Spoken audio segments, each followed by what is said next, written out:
Hey, what's up everybody? Got the buddy Jordan here. Quick background, Jordan's been practicing with us for a couple months now. Really showing a lot of dedication and enthusiasm about Goju Ryu and progressing.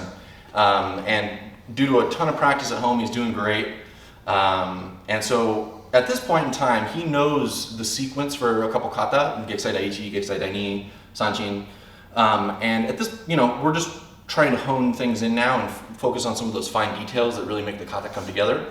So that's what we're actually going to do. We're just going to run through Gekisai Dai Ichi real quick, try to pause at each step and give a couple brief pointers on exactly why we do stuff within our system. So starting out, Kyotsuke, let's go with center on Shomen.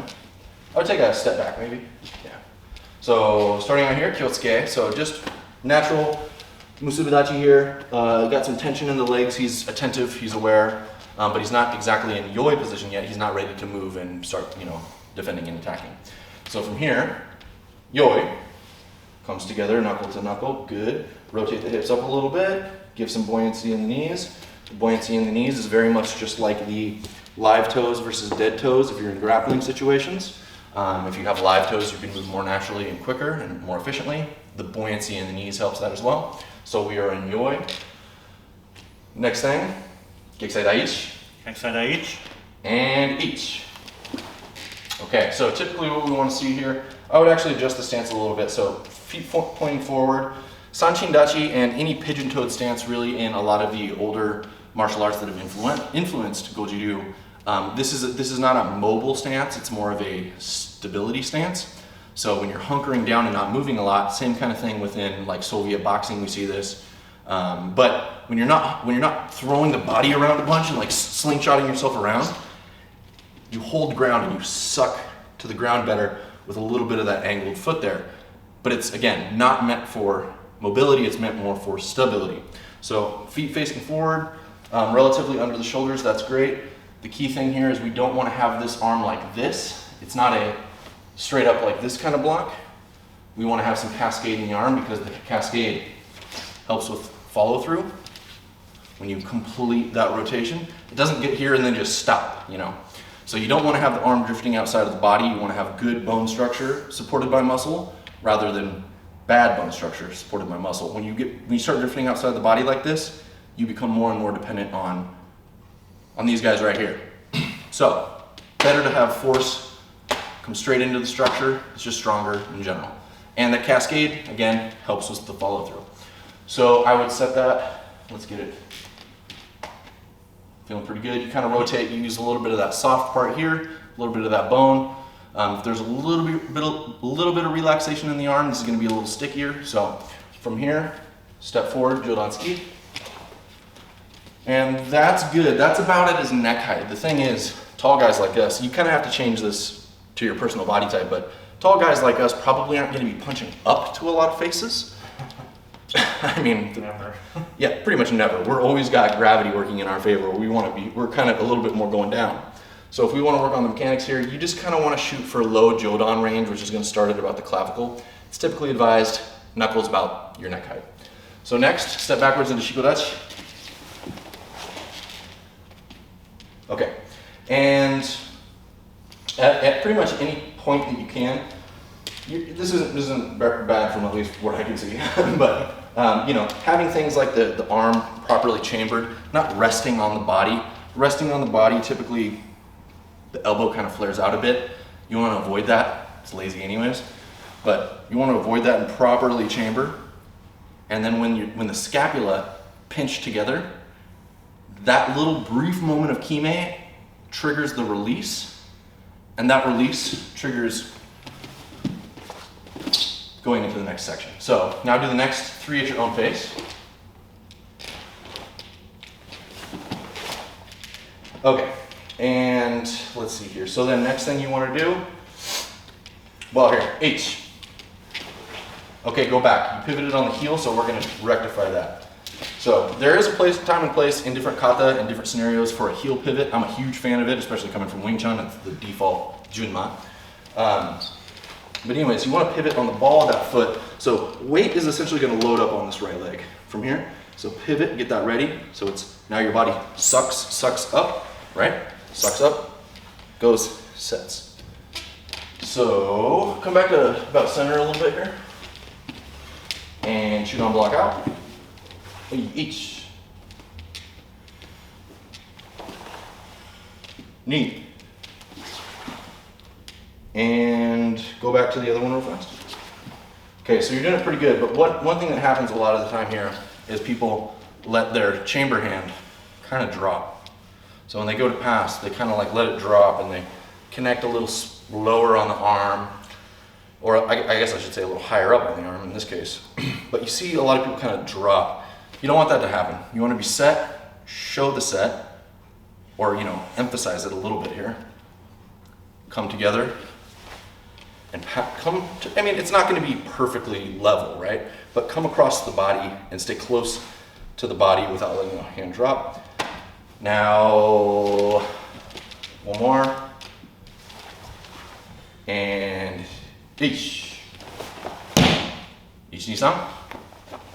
Okay, so go back to the second shoot on block real quick. And so the Mai-Geri, you want to come through, you want to propel the body forwards and plant that foot. I didn't do that well right there, but give yourself an intentional plant. And at that moment that you plant, drive the elbow up and don't let it go too high. Keep it parallel with the floor. So each. And self-correcting, I saw a little bit there, but Jordan was leaning a tiny bit when he went into it. He adjusted that, but always focus on squaring up the body, making sure your Zenkutsudachi, I would open it up, it's pretty narrow. So go back to the second block, sorry, not to take too much time here because I'm really good at wasting time. Good wide stance, right? Or not wide, but a good natural kind of stance. Kick, and just make sure that you don't end up kind of on the same line here. You want to avoid that. You want to be more opened up natural. So that's better. And this is good, it's not resting on the body. Square up the body though. There we go. Knee is roughly over there we go. So that's a little bit better. Now intentional, so 1, 2, 3. Okay, go back to the elbow. Make each part intentional. Back fist. Gedanbarai. Covering all the quadrants of the body. Out. And we shoot Gedanski. Some people go Chudan. In our system we go Gedan. Some of this trapping down here even gets into some like Superenpei type stuff. The Gedanski works for our system. Now open up. Gekisai. So make sure to focus on go back to the Gedanski real quick. Make sure to, the Nami Dai Ichi here. So getting like this cupped part of the foot into the calf as you open up. Okay, so quick pause for you, okay? So rest up a second here. There are two ways that I see this mainly taught, and I think there's application for both. I like one a little bit more than the other, but I'll talk about them real quick. So one that you're gonna see is the hand open up, come together, and you're gonna see a stiff arm go out.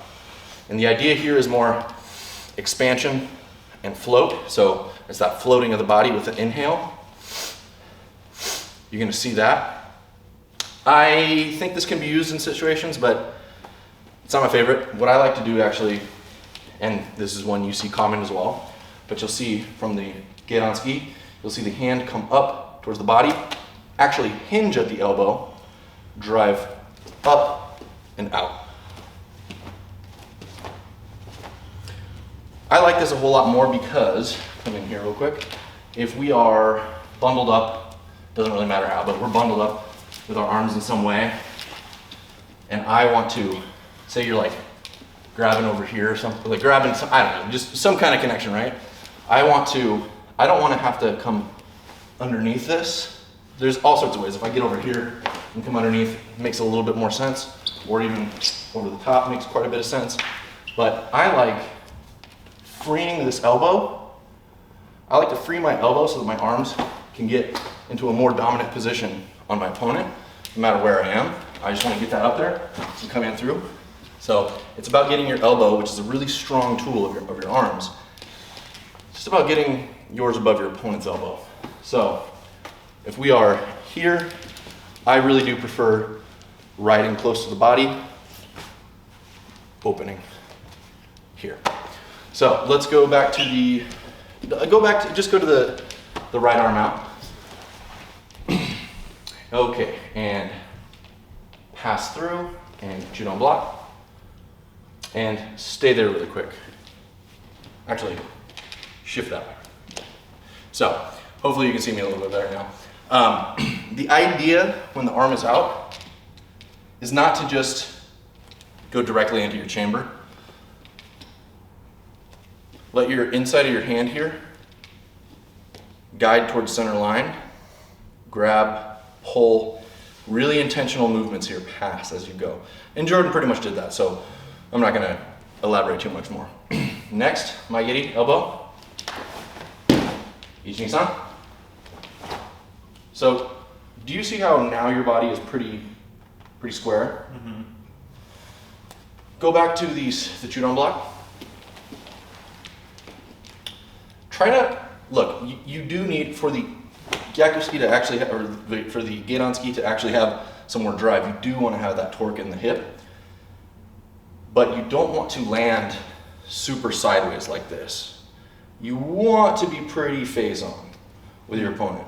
Now this shoulder's probably going to be back a little bit. Again, you need a little bit of room to drive through. So, Maigiri, try to land a little straighter, but with enough room to drive the hip at the end.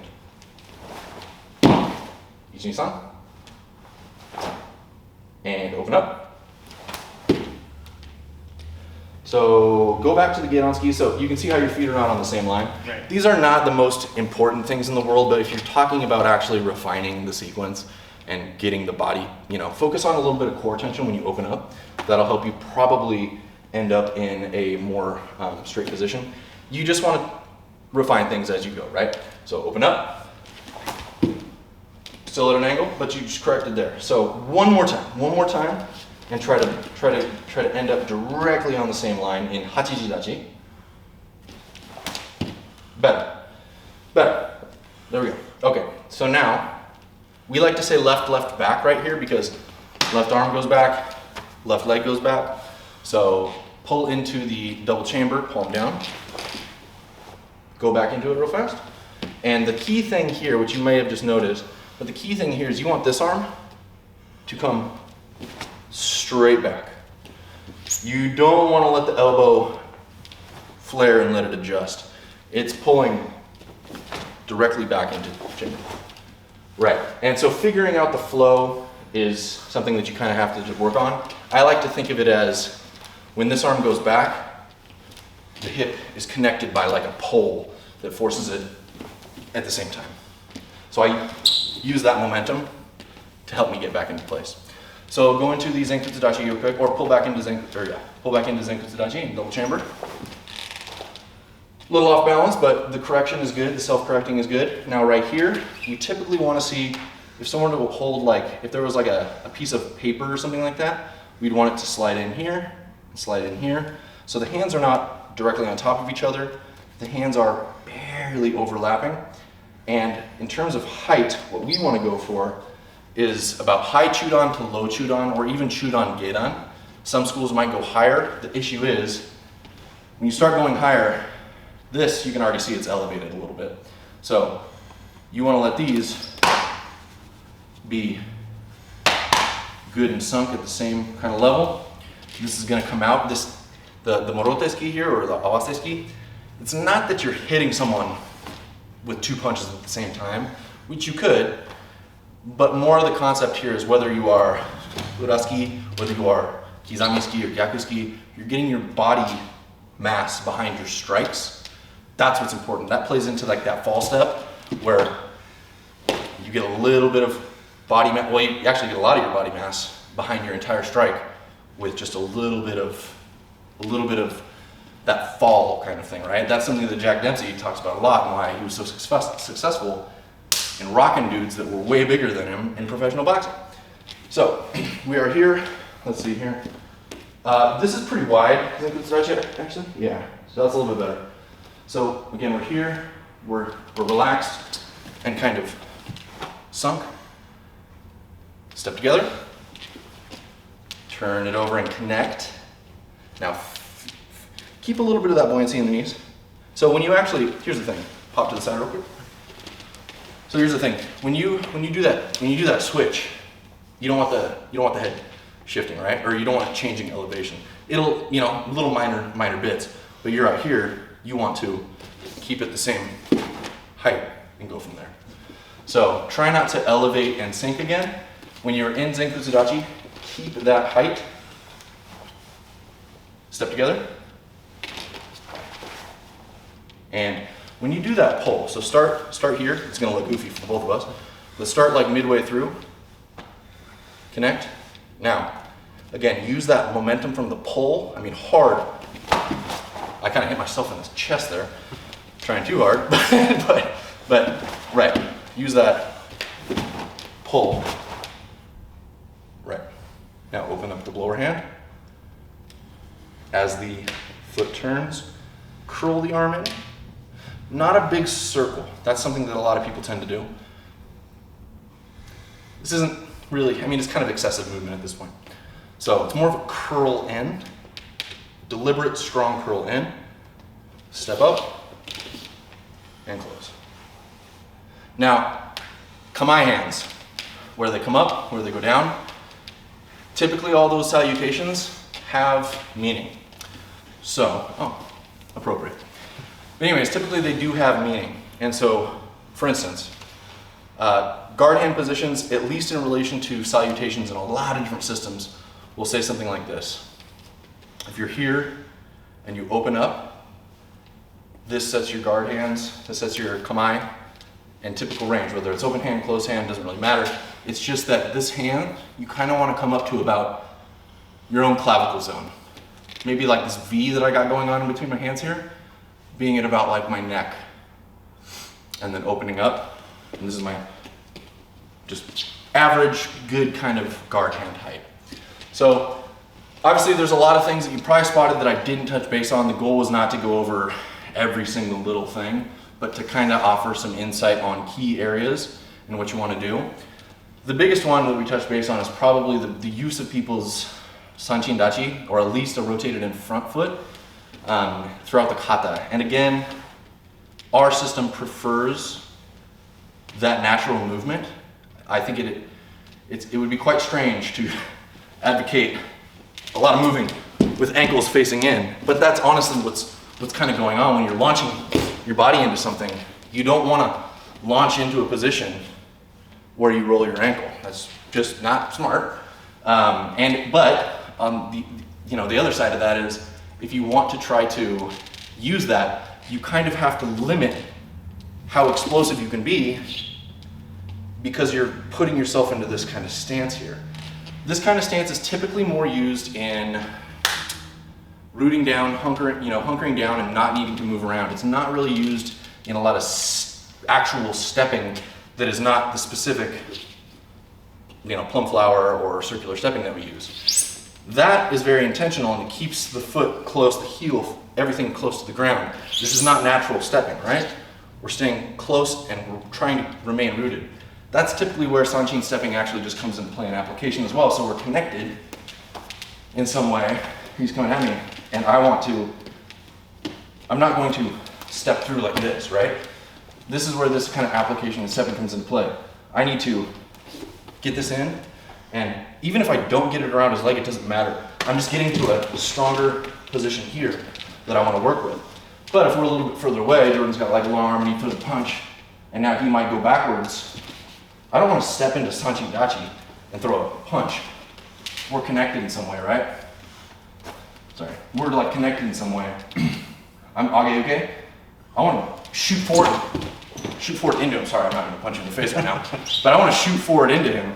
I don't want to limit how far I can go. I want my power to go through and knock his head off, kind of thing. So, anyways, that's just some key points with Gekisai Dai Ichi.